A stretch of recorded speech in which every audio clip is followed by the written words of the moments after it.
We have a lot of manifestation truths that we need to reveal today, get deeper into today. Some of you may be triggered, some of you may be inspired, some of you may be both. And I will say that being triggered on this is actually good, because wherever your triggers are, that's where your power is leaking away. So if you are ever triggered by something anyone says, instead of getting caught up in the content that you are reacting to, ask yourself, how is what I'm hearing revealing a vulnerability within myself that I need to reclaim? Because we humans only ever react to things that we feel powerless over, that we feel are threatening to us. So your triggers are inviting you to see, hey, you're still leaking a lot of your power into something about what you believe this person is saying, or the way you're interpreting what they're saying. There is power that is being given away through that interpretation that you're holding on to. So I guess I start by saying all that to say it's welcome to be triggered here, or inspired, or both, because today we are talking about what does it really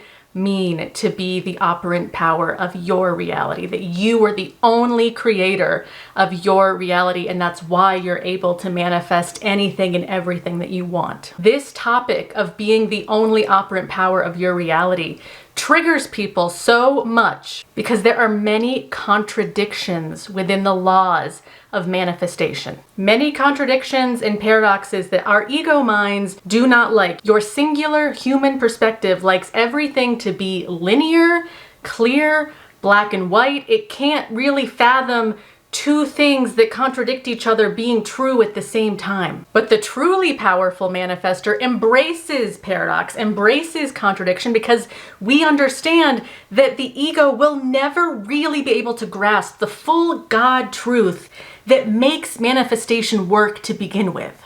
This is why we're able to be non-resistant to the 3D. This is why we're able to be not threatened by anything, not even our triggers. We get this like natural curiosity about everything, including the things that used to bother us the most, because as I said in the beginning, there's something powerful behind what we used to think we couldn't accept. There's some power of ours that's hidden behind all those things in reality that we used to think we couldn't accept. The powerful manifestor is not embodying just an ego relationship to the concepts of manifestation. The powerful manifestor is embodied. The powerful manifestor understands that I am truly everything and truly nothing all at once. The powerful manifestor embraces that time exists, but at the same time, time is just a construct that does not exist, and it only kind of exists in the 3D. These are things that the ego is like, whoa, what? Like, this is a brain scrambler. Like, this does not make sense. And so much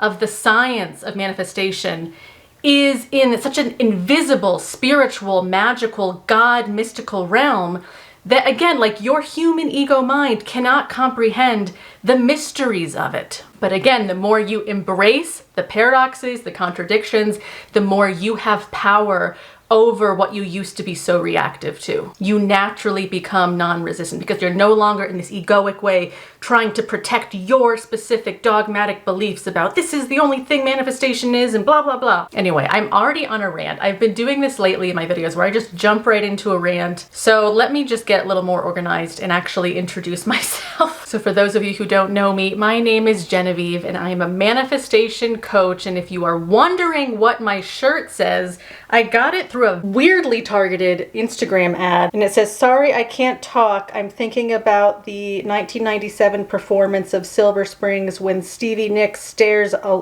hole through Lindsey Buckingham." And then there's a lovely picture of that. I know some of you wanted to read my shirt, so I had to do that. But anyway, I talk about manifestation on this channel, mainly law of assumption, and I'm the kind of coach that I am gonna say things in a more nuanced, detailed, and therefore to some of you kind of confusing way, because I want to talk about the contradictions. I want to talk about the paradoxes, because some of you need that kind of depth to understand this better. There are other people that cannot handle going deeper than like the surface level understanding of what law of assumption is. That like those parroted statements that everyone says, you know, circumstances don't matter, you're the only creator of your reality, blah, blah, blah, all of the stuff. Don't react to the 3D, you know, all of the stuff that is true stuff, But the reason we say that stuff is because there is like all these layers of truth, spiritual truths beneath those things that are important to talk about. At least for me, I'm the kind of weirdo that likes to talk about it. I trust the law more when I study and intellectualize a little bit the deeper things that are happening with these mysteries of manifestation. And I wanted to make this video today specifically on the topic of being the operant power of your reality, because the last video that I published just before this one, and I can link it here, the last video I published went into a story I wanted to share about me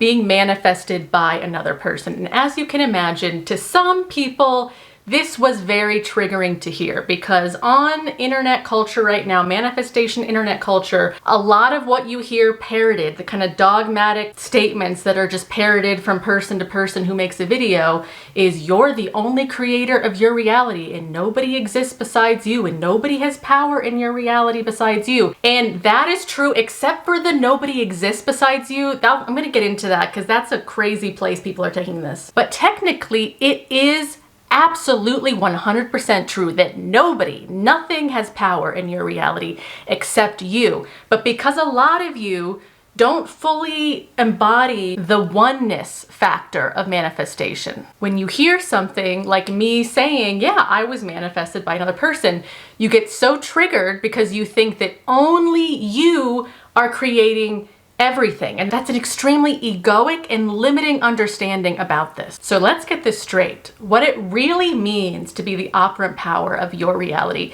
is that your entire life is just you experiencing yourself. You can only ever experience your consciousness, and you have full power over the direction you decide to take your consciousness. And that's what a conscious manifestor is really trying to do. They're seeing themselves, they're watching their own consciousness as the observer, and they're watching their thoughts, and they're healthfully questioning themselves, wait, do I really want to follow along with those rules?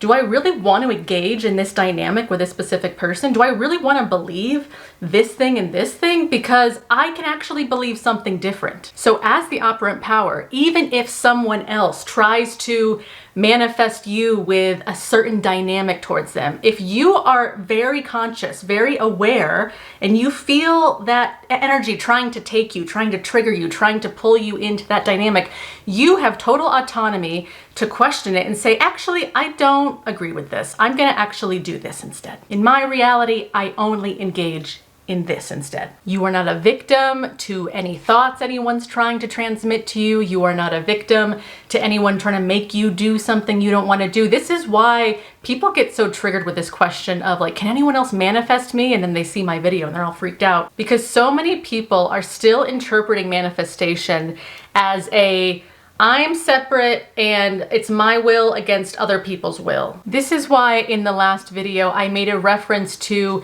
manifestation not being like casting a spell on someone, although now I do see that I need to apologize for that reference, because spell casting and voodoo, those are all still legitimate spiritual practices. And I do not ever mean to offend anyone who legitimately is practicing Wiccanism or voodoo or any other religion like that. But the reason I was referencing spell casting, as in it's not like you're casting a spell on someone, is because a lot of people, a majority of people, relate to things like spell casting as, well, I'm going to control that person. I'm going to make that person my puppet that does what I want them to do because they're not doing what I want them to do. So I'm going to pull the strings and make them do my will instead of their will. They're going to do my will. But the absolute foundation of manifestation, again, why manifestation works, the only reason why manifestation works is because we are all one. We are all one consciousness, and you are a unique expression of the oneness. And not just a unique expression, you are a unique conscious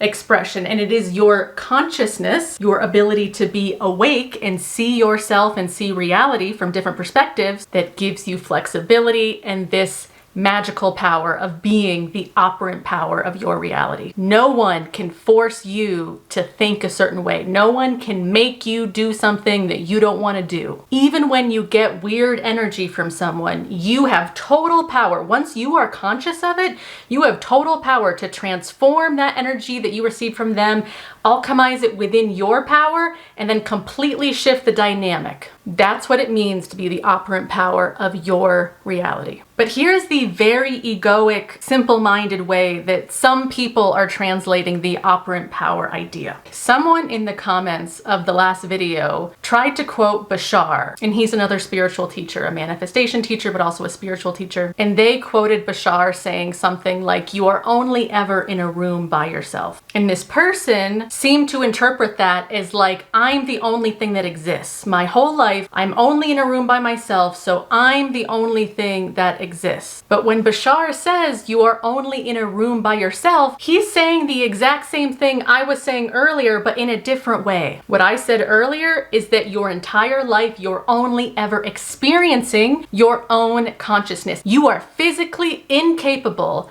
of experiencing anything outside of yourself. All you experience is your consciousness. That is it. You're not actually being influenced by physical things. It is you interpreting a physical thing through your consciousness. Consciousness is the filter through which everything is interpreted, and your own consciousness is all you've got. So when Bashar says you are only ever sitting in a room by yourself, he's not saying you are the only thing that exists. He is saying that you are only experiencing yourself. It's all you. Everything you experience in your entire life, the way you interpret every little thing, the way you take in everything, the way you put out your own energy, all of it is just you experiencing yourself. But you do not exist in a vacuum. If you did exist in a vacuum, then manifestation would not work. If you were truly alone and separate, you would have no influence on other things. But here's the other thing that people weirdly misinterpret. They think, okay, well, if I'm the only thing that exists, that means that everything in reality is just like an illusion, and all the other people out here, they're just like puppets, they're just like voids that I control with my mind. I am the only thing that exists and everything else is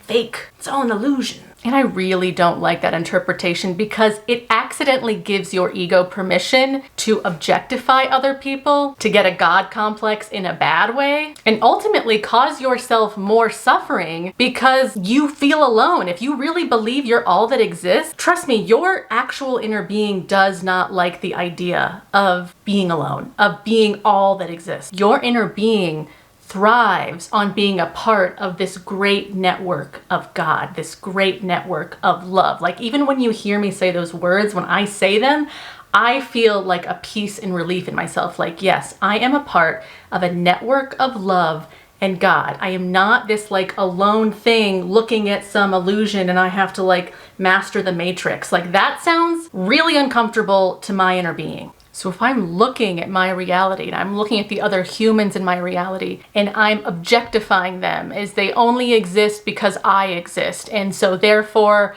I'm in charge of everything that happens to them and everything that I want them to do, and if they don't do what I want them to do, then that's my fault and I need to make sure that everything goes my way. If you are interpreting manifestation in your operant power, your God-given power, if you're interpreting it that in that extremely egoic, separation-based interpretation, that just sounds like suffering. You're going to suffer. It's too much responsibility, as if you are the big G God, as opposed to one unique expression of God. And again, it also isn't very magnetized. Like, people are not magnetized to you in a genuine way when you are regarding them as if they're like a void object that like only exists for you. Like, if you're trying to manifest a romantic SP and you are regarding them like they're just some sort of puppet on a string that like you want to pull the strings to make them love you, that's not love. That's not loving to yourself, and it's also not loving and respectful to this other human that God put in your path to actually learn how to love. Real love is what magnetizes your SP to you. Genuine openness and understanding and caring is what magnetizes your SP to you.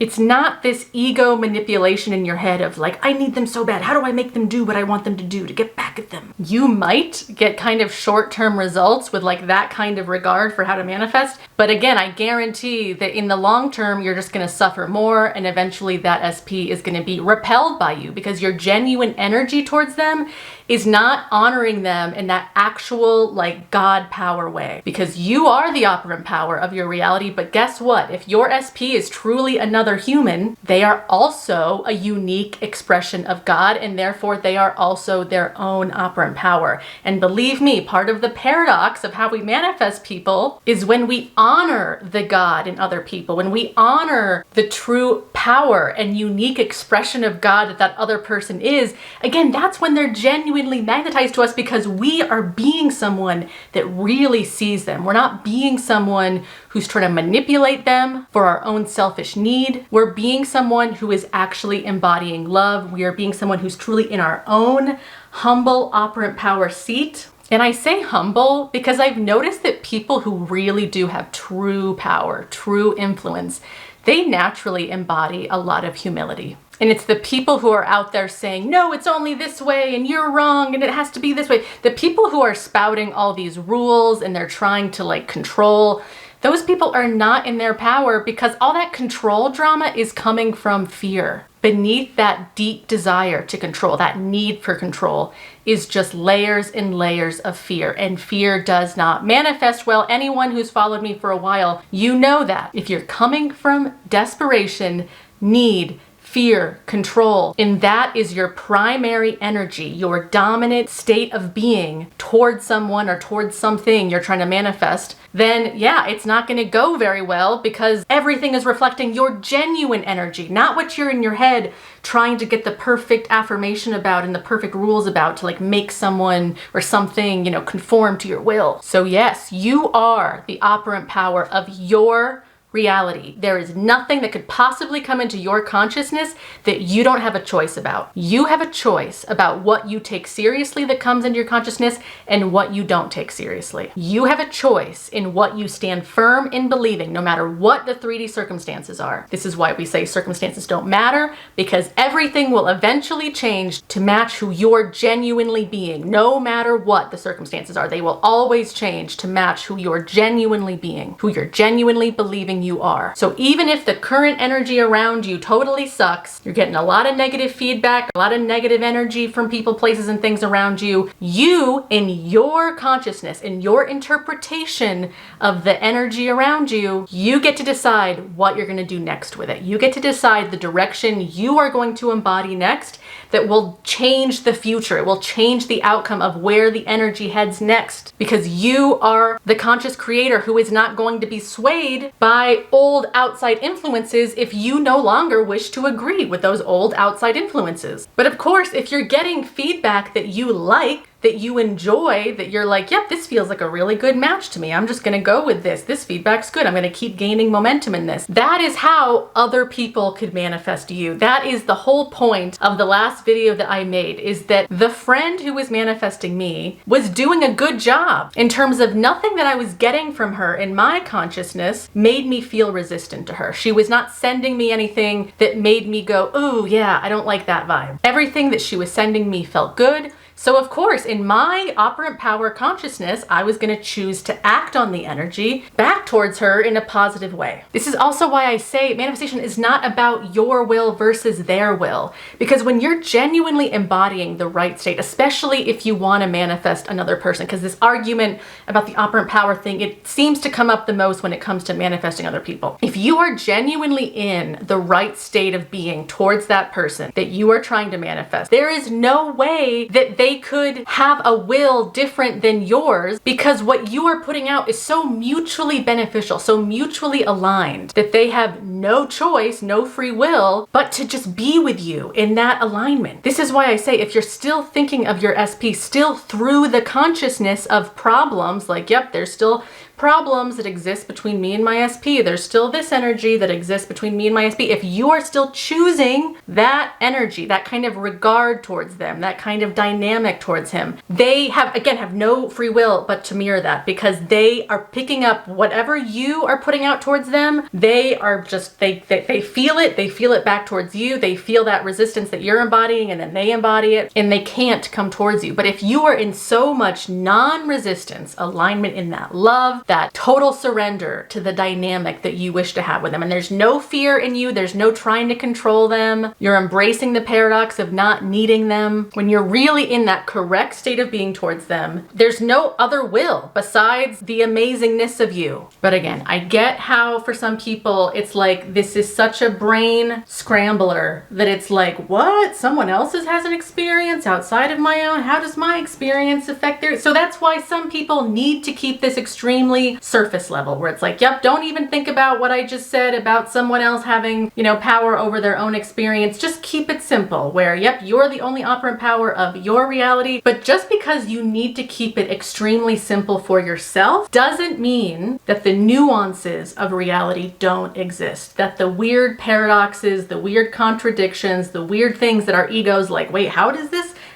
work? We're all real, but like we all have our own realities. What? Just because you can't understand the complexities of all this doesn't mean that the complexities don't exist. But lucky for you, you don't need to understand the complexities for manifestation to still work. Again, as I said in the beginning, I'm just the kind of weirdo that likes to get into the complexities. I love going deeper into the mysteries and the nuances and, yeah, the contradictions of all of this. That's why for some of you, I'm probably not a good coach, at least not for you at this time. If you're really not on board with embracing the nuances, that for you at this time, I'm not a good coach for you. But I will say, I honestly think my approach makes me a better coach, because when I do a one-on-one call with you guys, I can actually give you a tailored approach to your consciousness, to what you are telling me. I can interpret that and give you a tailored approach, and not just like the black and white thing where every coach tells you just affirm this and don't ask me any questions because I don't know the answers. I can actually go deeper with you because I embrace the depth of all of this. Again, I intend this made some sense to you. If you were triggered, again, that's okay. You were just revealed to yourself where you're leaking some power away. If you have fear about not being able to control totally your own reality, you have fear about like, well, what if someone can manifest me? If you have genuine fear about that, there's something within your consciousness that already feels vulnerable to that, that already is accepting, yep, that's a possibility because I'm genuinely afraid of that. I genuinely feel vulnerable to that because we only feel afraid of things that we think are a genuine threat to us. This is also why the person who's a great manifestor embraces all of the contradiction, because the person who accepts their fear and accepts, yep, the thing that I'm afraid could happen, but I kind of don't care, because you're not leaking any of your power to like, oh, that could happen and I'm really afraid of that happening. Because the person who's not afraid of that happening, the paradox is it's less likely that anyone's gonna do any bullshit on them or manifest them in a negative way or manifest what they want, because that operant power manifestor does not leak any power into fear. They embrace their fear in a neutral way, and it makes them exponentially more powerful because they're non-resistant to everything. They know there's absolutely nothing that could happen in reality that would ever be a threat to them. They don't give fear power to anything. Everything that happens to them in their reality, they see it as to their benefit in some way. Even being triggered, because being triggered, as I said, reveals to you unclaimed energy that now you get to claim back. Now that that trigger revealed to you, oh, here's where you're leaking some power away. So let me know your thoughts, your questions, just whatever you want. Let me know in the comments below. Of course, be respectful. I will delete comments that come off as rude or just weird. Why? Because this is my space and I can do that. But I would very much like to hear your thoughts, your perspectives, your questions. It helps me know what next I really need to address for you guys. So let me know, and I will see you guys in my next video. All right, bye.